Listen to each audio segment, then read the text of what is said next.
Just a little layout update. Um, Here we have, I think it's what's going to be my engine yard here on this side for storing engines and being able to pull those out onto the layout. Um, I'm going to be able to set one single 18-inch engine here and hopefully cross across in front of it two 18-inch ease on these two tracks, and then being able to store another single engine in this back trackage here. Then they can be able to come out and switch into the larger outer perimeter trackage. Then they have access to enter into the inner trackage ring here, so that you can interchange the engine so they can freely enter the whole layout. Then my smaller loop, I'm hoping that this is going to either be, it's big enough, I'm making it big enough to hold two single 18-inch engines, but I'm kind of really wanting it to make it to where I can put a couple of tank cars and maybe put like a oil refinery right here on this side. And then as you can see, I'm going around, and love this grain building that I came across here. But it's going to actually, the second loop is going to pass through it. But this smaller loop is going to be for smaller, probably more like a freight train.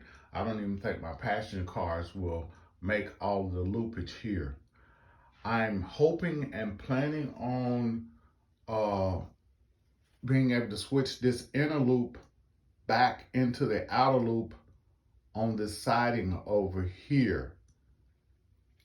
Now, if I was a little bit further into the layout, again, I have another engine holding facility against the back wall, and it's able to hold four sets of E's with the two A's. So it's going to be able to hold four sets of E's, but one spot I'm going to keep for my steam 2666 is going to stay on the trackage, because everybody likes to see a little steam sometimes run around the layout. My question is going to be is whether I'm going to be able to run all three of these loops with one single Z. I do have three of those. I'm going to be talking to my local guys about whether I should run those in tandem and put two of them to power the engines that I'm running. But all three loops is going to be interchangeable. You're not able to see on the back side, but I've created enough switching on the back side where you can enter, and all the loops can be exchangeable. So you can run the trains inside of all of these tracks. With the exception of, I know I'm going to be running my longer passenger cars on these outer rails. These 21-inch Atlas Amtrak passenger cars, which are simply beautiful. The detail is great with them.